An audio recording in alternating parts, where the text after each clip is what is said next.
Moore's common sense approach. Proof of an external world. When faced with the profound challenge of skepticism, particularly the doubt about the existence of an external world, Moore's approach stands out as both refreshingly straightforward and philosophically significant.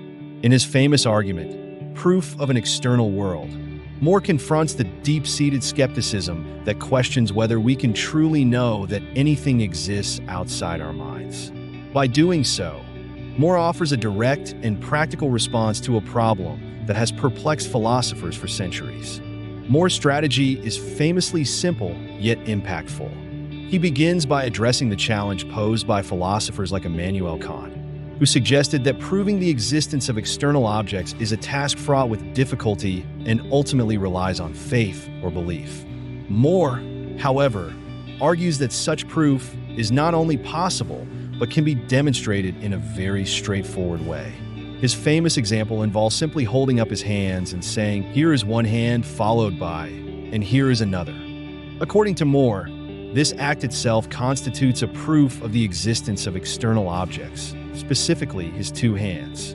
Moore's argument is built upon meeting three specific conditions for what he considers a rigorous proof. 1. Distinct premise and conclusion. The premise used to argue must be different from the conclusion it seeks to establish. In Moore's case, the premise is the assertion that here is one hand, and the conclusion is that two human hands exist. The clear distinction between these two ensures that the argument does not merely restate the conclusion in a circular manner. 2. Knowledge of the premise. The person making the argument must know that the premise is true.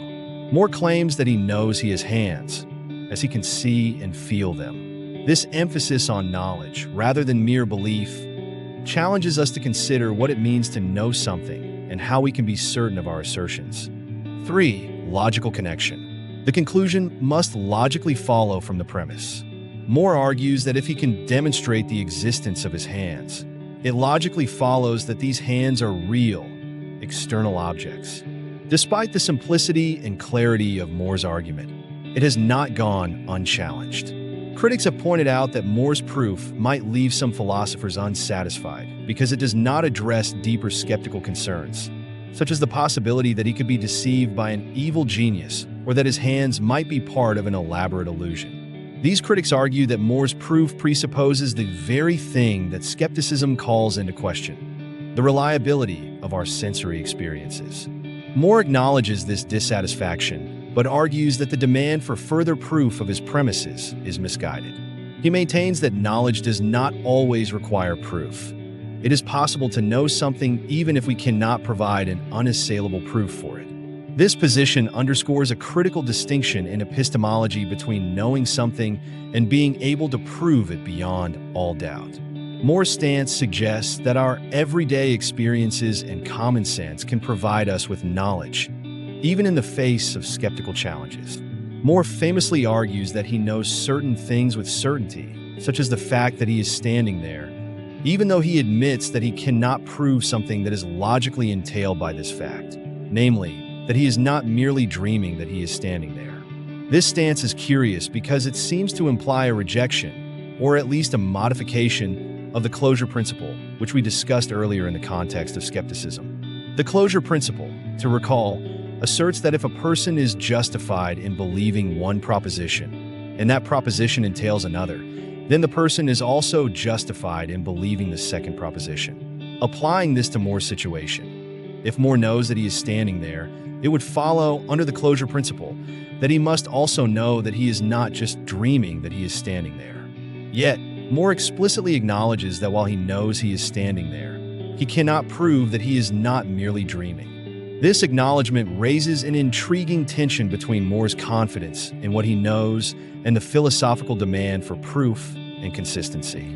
Moore's statement, "I can know things which I cannot prove," suggests that there are certain foundational beliefs or pieces of knowledge that are self-evident or directly perceived, and these do not necessarily require further proof to be known. This challenges the skeptic's demand that all knowledge must be provable, particularly in the face of radical skeptical scenarios like the dream argument. Moore's confidence in his knowledge of standing there, despite not being able to prove that he is not dreaming, illustrates his belief in the robustness of common-sense knowledge over skeptical doubt. Years later, Moore revisited this issue in his paper Certainty, where he seems to take a different approach. In this later work, he explicitly argues that he can indeed conclude that he is not dreaming from the premise that he is standing there. This represents a shift from his earlier position in proof of an external world. In Certainty, Moore appears to reassert the closure principle, suggesting that if he knows he is standing there, he must also know that he is not dreaming that he is standing there. This shift in Moore's thinking highlights an evolving understanding of the relationship between knowledge, proof, and skepticism. Moore's initial reluctance to apply the closure principle in proof of an external world may reflect a practical response to the skeptic's challenge, emphasizing the immediacy and certainty of some knowledge over the philosophical requirement for proof. However, his later acceptance of the principle in Certainty might indicate a reconciliation between his common-sense epistemology and the philosophical rigor that demands consistency across logical entailments. This evolution in Moore's thought underscores the complexity of engaging with skepticism. While common sense can provide a strong foundation for certain beliefs, the demands of philosophical consistency and the challenges posed by skepticism can lead to deeper reflection and, potentially, a re-evaluation of one's epistemological commitments. Moore's journey from asserting that he knows he is standing there, even if he cannot prove he is not dreaming, to later arguing that such knowledge does entail knowing he is not dreaming, exemplifies this dynamic process of philosophical inquiry.